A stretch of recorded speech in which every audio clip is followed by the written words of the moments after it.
목소리로 다시 고백합니다. 다시 합독하겠습니다. 의에 줄이고 목마른 자는 복이 있나니 그들이 배부를 것임이요. 아멘. 한 절씩이니까 이게 또 좀 좋은 것 같아요. 그리고 또 제목도 우리 함께 고백하겠습니다. 제목 같이 고백합니다. 떵떵거리며 살지 못해도 떳떳하게 살겠습니다. 한 번 더 고백합니다. 떵떵거리며 살지 못해도 떳떳하게 살겠습니다. 그 제 느낌인가요? 아무래도 이 고백하는 목소리가 좀 작은 것 같아요. 1부 때도 그랬거든요. 그래서 마음은 이제 떳떳하지는 못해도 떵떵거리며 살고 싶어요. 뭐 이런 마음은 아닐까 생각이 좀 듭니다. 그 마이클 샌델 교수가 하버드에서 강의한 강의 중에 정의란 무엇인가라는 강의가 굉장히 인기를 얻었습니다. 그래서 그 강의를 다시 책으로 묶었어요. 그래서 책으로 묶어서 냈더니 미국에서 10만 부나 그 책이 팔렸습니다. 우리나라에도 번역을 했거든요. 2010년 6월에 번역을 했는데요. 책이 6월에 나왔는데 7월에 우리나라에서 베스트셀러가 됩니다. 미국에서 10만 부가 팔렸잖아요. 우리나라에 100만 부가 팔립니다. 미국 전역에 10만 부가 팔렸는데 우리나라엔 100만 부가 팔렸어요. 2025년 지금 현재까지 누적으로 200만 부가 넘게 팔렸습니다. 그러니까 정의란 무엇인지 궁금했던 거예요. 이제 좀 기대가 되지 않습니까? 200만 부라 그러면 서울 사람 기준으로 25%예요. 그 책을 산 사람이. 그러면 정의가 무엇인지를 알 것 같잖아요. 제가 그 얘기를 하니까 어떤 분이 저한테 그러더라고요. 목사님, 다 읽어봤는지부터 물어봐 주세요. 그 책을 보면 정의란 뭐지? 그 책을 보면요, 뭐 벤담의 공리주의 나오고 존 롤스의 자유주의, 그러니까 더 많은 사람들이 이익이 돌아가는 게 정의다. 뭐 존 롤스의 자유주의는 아니다. 개인의 자유를 침해하지 않고 결정하는 게 그게 정의로운 거다. 또 뭐 칸트 같은 경우에는 아니다. 의무론, 본인의 의무를 다 하는 게 정의로운 거다. 뭐 아리스토텔레스, 어렵다는 얘기예요. 굉장히 어렵고 복잡하다는 얘기예요. 책도 굉장히 두껍고요. 그래서 200만 부나 팔렸지만 정작 읽은 사람은 많이 없을 거라고 제가 장담할 수 있습니다. 그러면 과연 우리 한국 사람들이 생각하는, 우리 주변에서 생각하는 정의란 무엇인가? 이걸 잘 알 수 있는 곳이 있는데요. 온라인에 쇼핑몰에 물건 산 후기를 보면 사람들이 생각하는 의로움이 뭔지 알 수 있어요. 그 쇼핑몰 후기에 보면요, 이건 정말 불합리하다. 어떻게 이럴 수가 있냐라고 막 나라 잃은 심정으로 글을 막 올려요. 왜 사진과 물건이 다르냐? 왜 설명하고 다르냐? 왜 내가 주문한 대로 오지 않냐? 사람들이 막 울분에 휩싸여가지고 이거는 비합리적이다. 이건 잘못됐다. 그렇게 막 외치기 시작합니다. 그 음식 주문한 배달 어플 있잖아요. 거기 후기 보세요.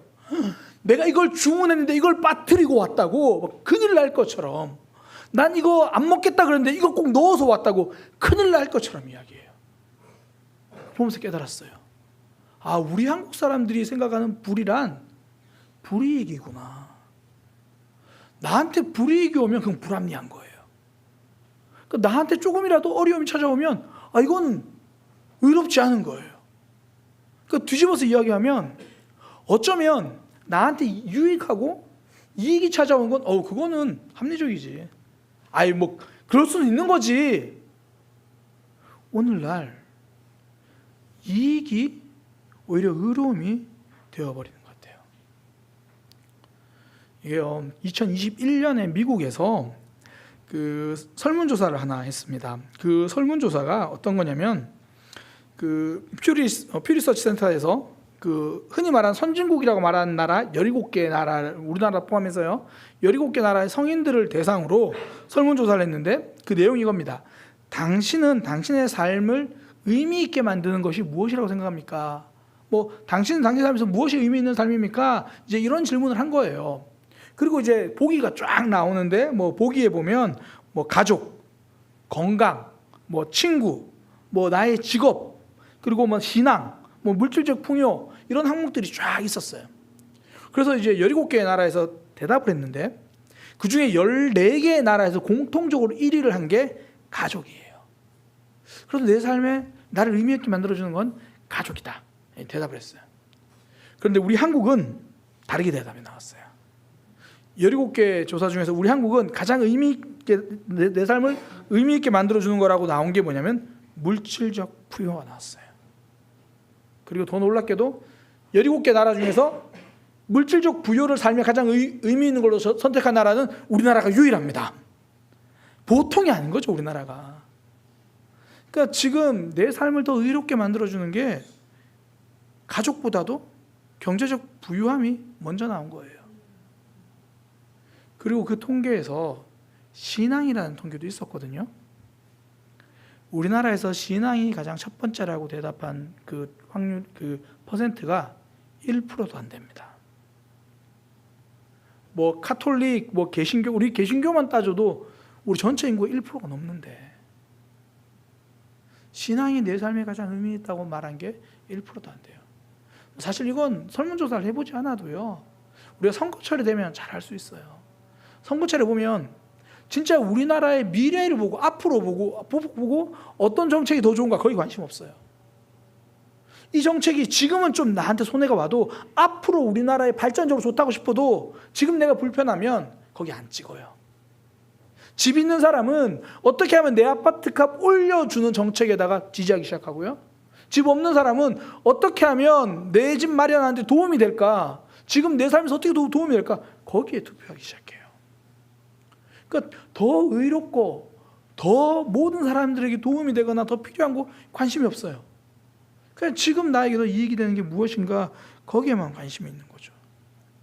오늘 성경 말씀은 의에 줄이고 목마른 자를 이야기하는데, 실상 대한민국의 뚜껑을 딱 열어보면, 대한민국의 뚜껑이라는 게 우리 마음의 뚜껑이잖아요. 내 마음의 뚜껑을 열어보면 이익에 줄이고 목마른 모습이 가득하다는 거죠. 그러니까 과연 이 시대에 이익이 아니라 의에 줄이고 목마른 사람이 얼마나 있을까? 예수님은 분명히 좁은 길, 좁은 문으로 들어가라고 하셨는데, 또한 내려놓지 못하는 부자를 향하여 천국에 들어가기 정말 어렵다고 말씀하셨는데, 우리가 너무나 잘 아는 암송 구절 있잖아요. 마태복음 6장 33절, 너희는 먼저 그의 나라와 그의 의를 구하라, 그리하면 이 모든 것을 너희에게 더하시리라. 이 말씀은 외우고 있는데 실상은 이 모든 것을 나에게 더해 주시면, 그리고 나서 내가 시간이 좀 나면 하나님의 의도 한번 생각해 보겠습니다. 이 모든 것을 더해 주시고 내게 유익이 되고 손해가 나지 않고 내가 불편하지 않고 내 마음에 애쓰지 않아도 된다면 하나님의 의를 잠시 한번 고려해 보겠습니다. 이 말씀이 실상에서 너무 무색해져 버렸어요. 이 마태복음 6장 33절 이 말씀도 산상수훈 안에 있거든요. 지금 우리가 산상수훈 말씀을 계속 살펴보고 있잖아요.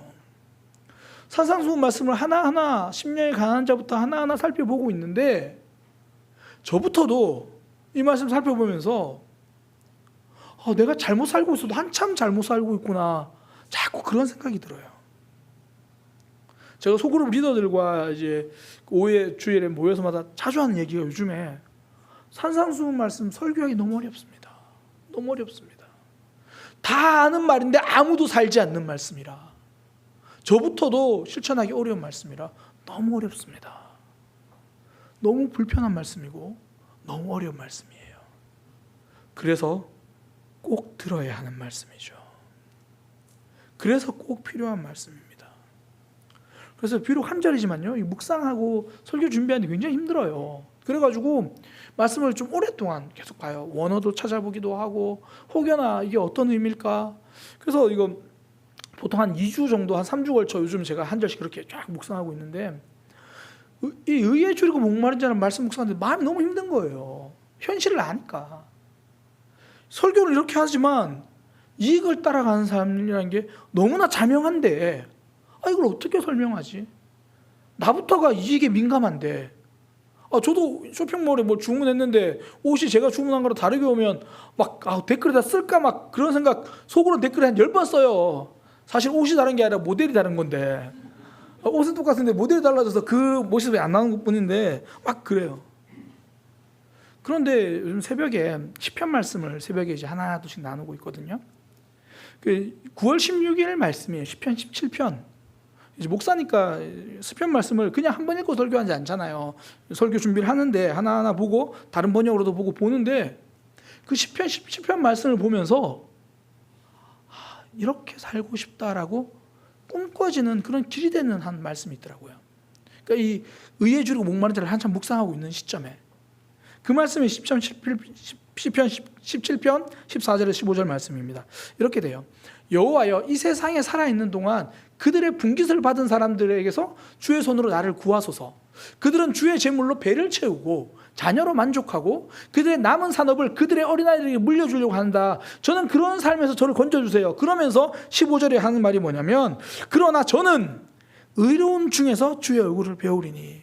그러니까 나는 의로운 모습으로 살고 싶다. 여기서 말하는 의로운 중에라는 그 의로움이 이 히브리어 단어 ጼ데크라는 단어인데요. 이 단어가 헬라어로 번역된 단어가 이 오늘 마태복음 5장 6절에 같은 단어예요. 이 의와. 그런데 이 의로움이라는 단어가 다른 번역으로 보면요, 이게 굉장히 선명하게 나타나요. 이게 제가 새 번역으로 이 단어를 읽어요. 너무 멋지게 번역되어 있습니다. 14절, 15절, 이 14절도 새 번역으로 보면 너무 공감이 돼요. 주님, 이 세상에서 받을 목을 다 받고 사는 자들에게서 나를 구해 주십시오. 주님께서 몸소 구해 주십시오. 그러니까 그런 삶으로 나를 공격하고 그런 삶으로 휩쓸려 갈 때 나를 구해 주세요. 그러면서 그들이 어떤 모습이냐면, 그들은 주님께서 쌓아두신 제물로 자신들의 배를 채우고 남은 것을 자녀들에게 물려주고 그래도 남은 것은 자식의 자녀들에게까지 물려줍니다. 이거 기도 제목 아니에요?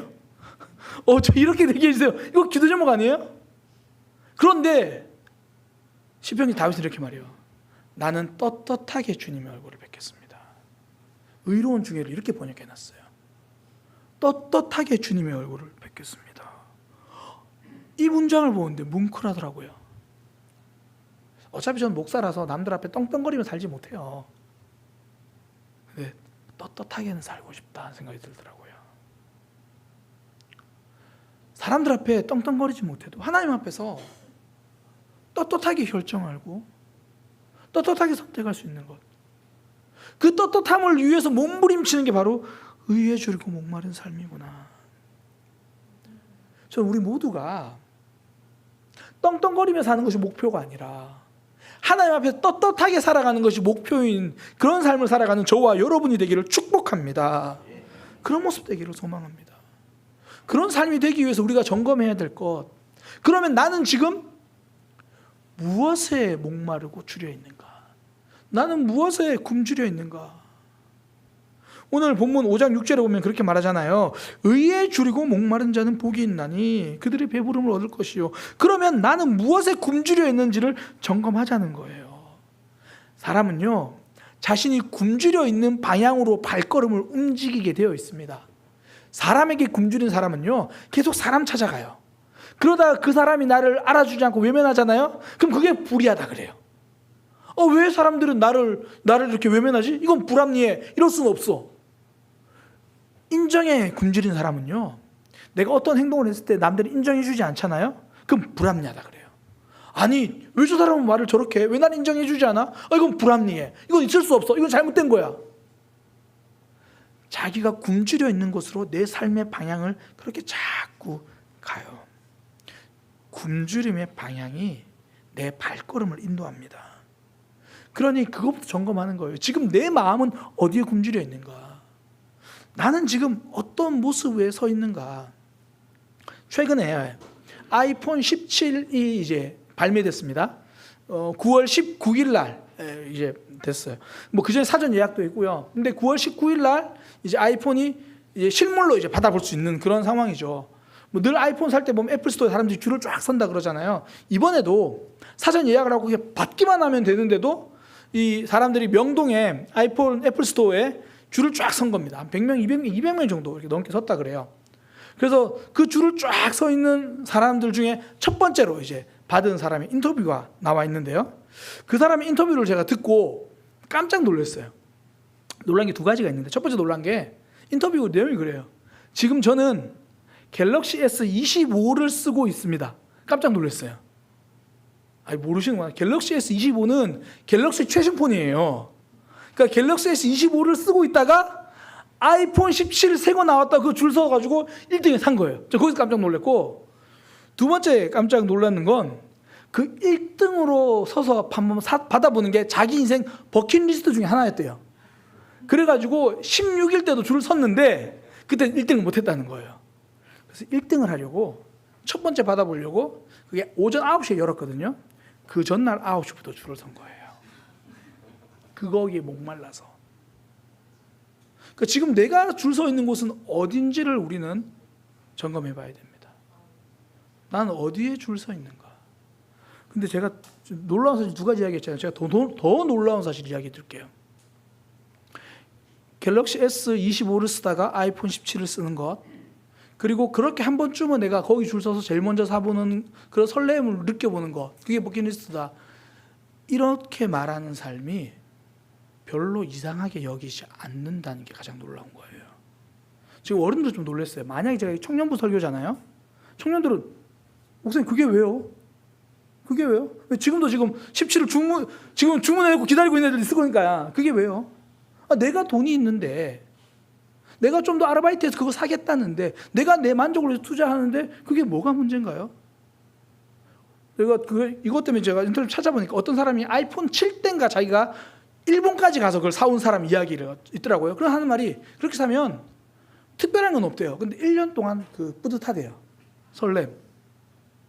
내가 내 만족을 위해서 돈을 쓰는 게 뭐가 문제인가요? 그렇게 생각하고 있다는 게 좀 더 놀라운 거예요. 오늘날은요, 내 만족으로 나를 채우려고 그래요. 그거면 되는 거예요. 그러니까 내 만족으로 채우려고 하니까 내 만족에만 굶주려 있는 거예요. 그게 지금 내 모습이죠. 근데 사람들은, 목사님 제가 그것만 그런 거지, 제 신앙과 제 믿음과 제 중심과 제 삶은 그렇지 않아요. 제가 단지 제 만족을 채우려 하는 게 없는 건 아니지만. 그런데요, 19세기 초 프랑스 작가입니다. 이 브리아 사바랭이라는 사람이 굉장히 멋진 말을 남겨요. 당신이 무엇을 먹는지를 말해주면 당신이 어떤 사람인지 내가 말해주겠다. 당신이 무엇을 먹고 있는지를 말해준다면 당신이 어떤 사람인지 나는 말해주겠다. 이 말을 이제 좀 변형해서 여러 가지 책으로도 나왔어요. 당신이 먹는 것이 바로 당신이다. 우리나라에서는 내가 먹는 것이 바로 나 자신이다. 근데 이게 굉장히 의미가 있는 말인 게, 그 피부 세포로 보면요, 우리 몸에 있는 세포에 따라서 여러 생애 사이클이 있습니다. 피부 세포는 처음 생성되고 그 세포가 죽을 때까지 걸리는 세포의 생애 사이클이 4주예요. 4주. 그 말은 4주만 지나면 완전 새로운 피부라는 거예요. 보기엔 전혀 새롭지 않지만 4주만 지나면 새로운 피부라는 거예요. 그 말은 내가 4주 동안 새로운 음식을 먹잖아요. 그럼 내 몸은, 내 피부는 새로 먹은 그걸로만 구성된다라는 겁니다. 그러니까 내가 무엇으로 나를 채우느냐, 내가 무엇을 먹느냐, 내가 무엇을 선택하고 쫓아가느냐, 그것이 바로 나 자신이라는 거예요. 근데 사람들은 그거와 나는 별개라 생각해요. 이걸 가장 잘 알 수 있는 문장이 이런 표현이 있죠. 진상은 본인이 진상인 줄 모른다. 진상은 본인이 진상인 줄 몰라요. 합리적인 거라 생각해요. 이건 이렇게 하면 안 되는 거니까. 아니, 내가 저 사람들 괴롭히려고 하는 게 아니라 이거는 앞뒤가 안 맞는 거잖아. 진상은 본인이 진상인지 몰라요. 합리적인 거라 생각해요. 내가 누릴 권리라고 생각해요. 그러나 내가 어떤 결정을 하는지, 내가 지금 내 삶을 무엇으로 채우는지가 바로 우리 자신입니다. 그러니까 나는 지금 내가 만족하는 것으로 채우려고 하는가, 아니면 하나님이 만족하시는 그런 삶을 채우려고 하는가, 그걸 우리가 점검해 봐야 한다는 거죠. 하나님이 만족하시는 삶을 결정하는 것, 그게 의로운 삶이고, 그 삶에 목말라 있는 것이 의에 줄이고 목마른 삶입니다. 다윗의 삶을 보면 잘 알 수 있는데요, 사무엘상 23편에 보면 다윗이 그일라 주민, 그일라 마을을 이제 도와주러 가는 장면이 나와요. 그때 그 당시 상황이 어떤 거냐면, 사울 왕이 다윗을 잡겠다고 온 이스라엘 곳곳을 뒤지고 있는 중입니다. 그러니까 사울은 숨어 있거든요. 지금 다윗이 숨어 있거든요. 다윗이 숨어 있으니까 사울은 지금 다윗 도대체 어디 숨어 있냐고 잡으려고 막 찾고 있는데, 그러니까 다윗은 숨어 있는 중에 소식을 듣는 거예요. 지금 블레셋 사람들이 그일라 사람들을 공격해서 타작마당 빼앗았대요. 그러니까 먹을 걸 빼앗았대요. 그들을 괴롭히고 있대요. 다윗이 그 소식을 듣습니다. 다윗과 상관없는 소식이에요. 다윗은 좀 숨어 있어야 되거든요. 상관없는 그 소식에 다윗은 반응하기 시작합니다. 하나님, 저 어떻게 해야 합니까? 의로움은요, 나에게 친한 사람의 아픔에 반응하는 거, 그거 의로움이 아니에요. 그건 인지상정입니다. 내 가족의 일을 위해서 발벗고 나서는 것도 의로움이 아닙니다. 나랑 상관없는 그 사람의 아픔을 보고 내가 그 자리를 떨쳐 일어나기 위해서 고민하는 것, 그게 의로움의 시작이죠. 그래서 다윗이 하나님께 질문하는 거예요. 하나님, 어떻게 해야 됩니까? 그러니까 하나님이 야, 네가 가서 구해줘라. 그렇게 이야기를 한 거예요. 그러니까 다윗이 주변 사람들에게 이야기했겠죠. 우리 지금 그일라 사람들이 블레셋 공격당한다고 합니다. 우리 구하러 갑시다. 그랬더니 다윗이 함께했던 사람들, 다윗의 사람이라고 말하는 뭐 부하들, 뭐 함께한 사람들 하나같이 하는 말이, 보십시오. 우리가 지금 유다 땅에서 있는 것도 두려운데, 우리가 여기 지금 숨어 있는 것도 두려운데, 우리가 그 사람들 구하러 간다는 게 말이나 됩니까? 지금은 숨어 있어야 될 때예요. 내 코가 석자인데 지금 누구 도우러 가겠다고 말합니까? 안 돼요. 그럴 수 없습니다. 그런 건 의로운 게 아니라 생각이 없는 거예요. 그렇게 말하는 거예요. 다윗 입장에서 그럴 수 있잖아요. 그래, 나 하나 손해보는 건 괜찮은데 나 때문에 가족들이 피해를 보면 안 되지. 나 하나 믿음으로 결정할 수는 있겠는데 나 때문에 주변 사람 힘들게 할까 봐. 그렇게 침묵하는 삶은 주변 사람들은 만족할지 모르겠지만 하나님이 만족하시는 의로운 삶은 아니라는 거죠. 우리가 보네포 목사님 이야기를 참 자주 하잖아요. 2차 세계대전 당시에 독일 나치가 많은 만행을 할 때 그 보네포 목사님은 그 불의에 대항해서 결국 감옥에 갇히고 거기서 이제 돌아가시죠. 순교하시는 거죠. 그 보네포 목사님이 감옥에 있을 때 여러 글들을 이제 뭐 긴 글 짧은 글 남기셨는데요. 그 중에 이런 메모가 있습니다. 이런 글이 있습니다. 선을 위해 싸운 사람들이 감옥 안에 있는데 감옥 밖은 왜 그리 조용한가? 어쩌면 보네포 목사님은 악인들의 거친 외침보다 선한 사람들의 끔찍한 침묵을 더 괴로워했을 수도 있습니다. 왜 나에게 직접적으로 피해가 없다고 생각하며 사람들은 다 침묵하는가? 당시 반나치를 주장했던 신학자 중에 마틴 뉴뮬러라는 사람이요, 반나치를 주장했어요. 그만하면 나름 잘 대응한 거잖아요. 그런데 본인의 삶을, 이 독일이 패망하고 나서 본인의 삶을 돌아보면서 참회록에 이렇게 글을 씁니다. 나치 그들은 제일 먼저 공산주의자를 잡으러 왔지만 나는 공산주의자가 아니었으므로 침묵했다. 그리고 그들은 유대인을 잡으러 왔지만 나는 유대인이 아니었으므로 침묵했다. 그리고 그들은 노동조합원을 잡으러 왔지만 나는 노동조합원이 아니었으므로 침묵했다. 그리고 그들은 카톨릭 교도를 잡으러 왔지만 나는 개신교도였으므로 침묵했다. 마지막으로 그들은 나를 잡으러 왔지만 나를 위해 나서서 말해주는 사람은 아무도 없었다. 내 삶에 손해가 없는 자리에서 의로움을 이야기하는 것, 그건 진짜 의로움이 아니라는 거죠. 내가 손해보지 않기 위해서 합리성을 이야기하는 건 하나님이 말씀하시는 의로움과 다릅니다. 사랑이 그렇잖아요. 내 친한 사람, 내 가까운 사람에게 선물해주고 찾아가고, 성경은 그런 걸 사랑이라고 말하지 않아요. 예수님 말씀하신 사랑은 내 삶에 손해가 있음을 불구하고 나가는 것, 내 삶에 손해가 없는 사랑은 하나님 말씀하신 사랑이 아닌 것처럼, 내 삶에 손해가 없이 누군가를 도우려는 결정은 성경이 말하는 의로움이 아니라는 거예요. 이익의 또 다른 표현이죠. 내 이익에 침해당했으니까, 내 가족의 이익에 침해당했으니까, 우리 교회 공동체 아는 사람들의 이익에 침해당했으니까 소리를 높이는 거죠. 다윗은 하나님의 말씀을 듣고 어떻게 보면 지금 그들의 공동체와 상관없는 그일라 사람들을 돕겠다고 나섭니다. 그때 사람들을 말리잖아요. 그때 다윗은 하나님께 한 번 더 질문해요. 사람들에게 귀를 기울이지 않겠다는 겁니다. 하나님께 귀를 기울이겠다는 거죠. 왜요? 사람들이 만족할 만한 결정이 아니라 하나님이 만족하실 만한 결정을 하기 위해서 결국 그일라를 구하러 갑니다. 다윗은 이제 도망자가 아니라 돕는 자인 거예요. 그리고 더 놀라운 사건은요, 그 다음 일어나요. 그렇게 다윗이 그일라를 구해줬어요.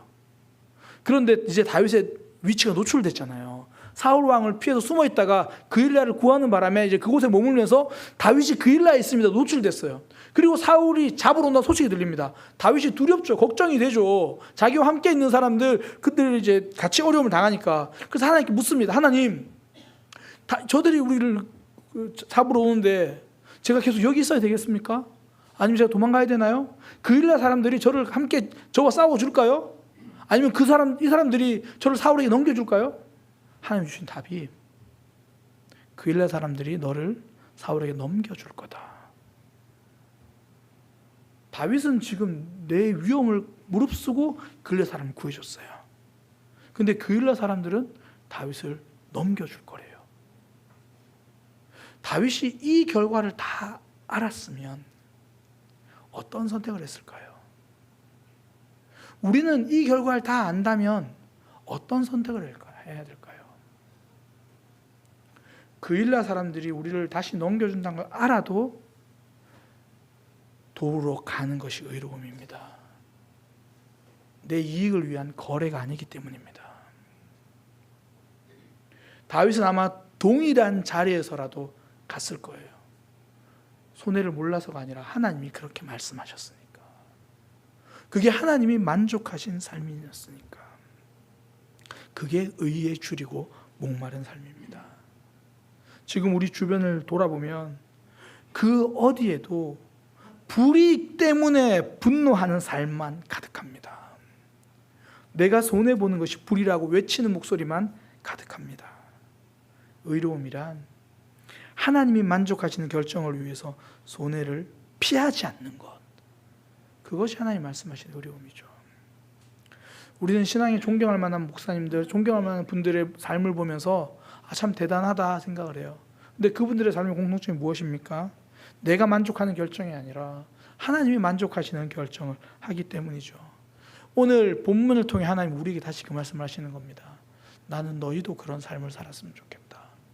이익에 줄이고 목마른 자가 아니라 의에 줄이고 목마른 사람.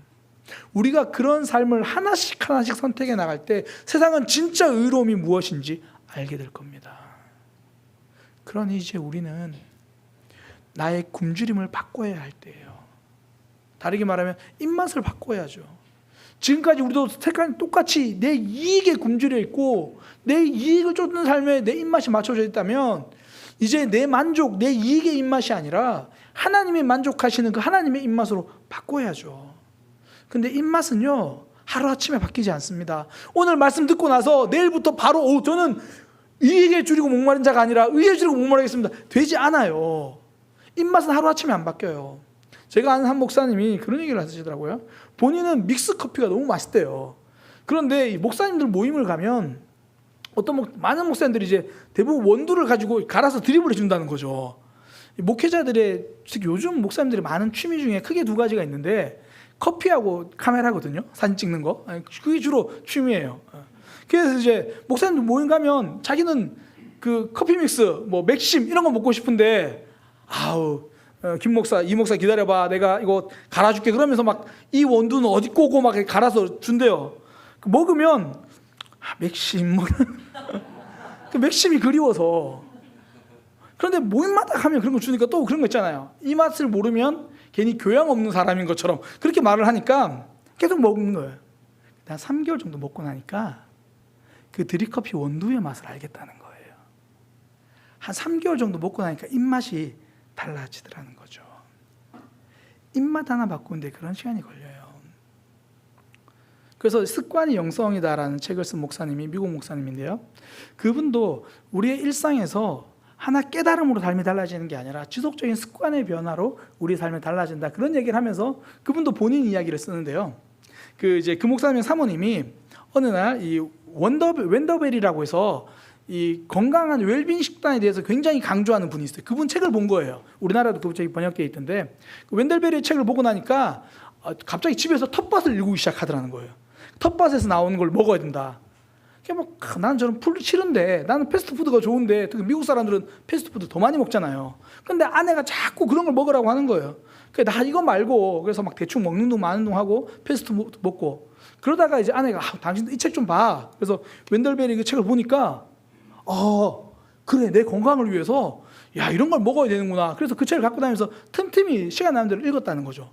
읽는데 한날은 깜짝 놀랐답니다.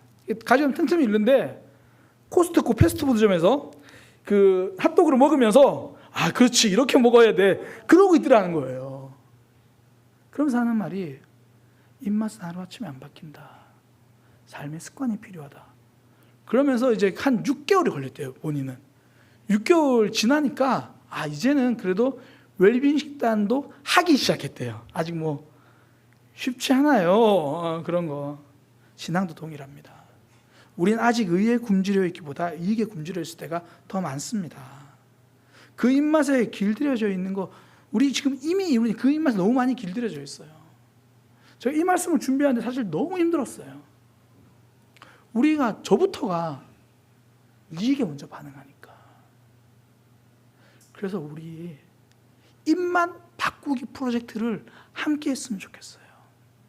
내 시간의 입맛도, 내 소비의 입맛도, 내 관계의 입맛도 하나님이 원하시는 모양으로. 지금까지는 내가 맛집에 줄 서 있었다면 이제 내가 예배의 자리로 가보는 거죠. 시편 84편 10절에 보면 다윗이 이렇게 고백합니다.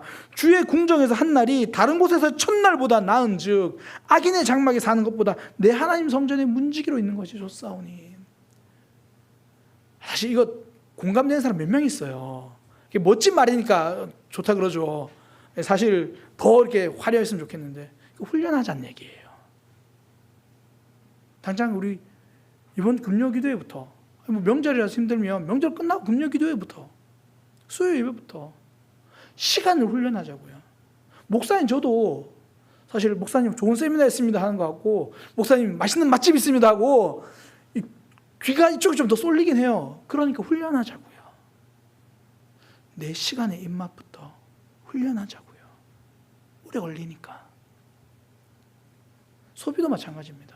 지금까지 내 만족을 위해서 돈을 썼다면 이제 영혼을 위해서, 하나님을 위해서. 우리가 수요일에 지금 사도행전 말씀 살펴보는데요, 사도행전 19장 19절에 보면 이런 말씀이 있습니다. 바울이 에베소서 복음을 전한 그때예요. 또 마술을 행하던 많은 사람들이 그 책을 모아가지고 와서 모든 사람의 불사르니 그 책값을 계산한 즉 5만이나 되었더라. 예수님 믿고 나서 결단한 거예요. 그 정말 비싼 그 책들을 다 불태워버리는 거예요. 신앙하고 다르니까. 이런 사람들이 앞으로 어떻게 소비할지가 기대가 되잖아요. 삭개오가 그러잖아요. 저 이제 예수님을 자기 집으로 모시고 자기 삶에 모시고 저 지금 다르게 살게요. 지금까지는 저 빼앗고 쌓아놓는 삶인데 이제 돌려주고 나누는 삶 살게요. 남에게 억지로 빼앗은 거 있으면 4배나 갚겠습니다. 절반을 가난한 자를 쓰겠습니다. 소비의 입맛부터 바꾸는 거예요. 쉽지 않아요. 그냥 훈련부터 하는 거죠. 입맛을 바꾸기 위해서 훈련부터 하는 거예요. 관계도 동일합니다. 맨날 알아달라고 말하던 사람이 이제 나도 남을 좀 알아주기 위해서 몸부림치는 거고, 나를 돌봐주지 않으면 거기 사랑이 없는 것이었는데 내가 돌아보지 않으면 사랑이 없는 거라는 걸 깨닫고 관계 패턴부터 바꾸는 거예요. 쉽지 않습니다. 어려워요. 제가 서두에 말씀드린 것처럼 산상수훈 말씀 앞에 그동안 제가 잘못 살아도 한참 잘못 살았구나, 그것만 자꾸 깨달아져요. 그러니 함께 노력하자고요. 이거 우리 예수님이 하신 말씀이니까. 세상 앞에서 남들 앞에 떵떵거리지는 못해도 하나님 앞에 떳떳하게 살기 위해서 노력할 수 있는 그런 저와 여러분 되기를 소망합니다. 우리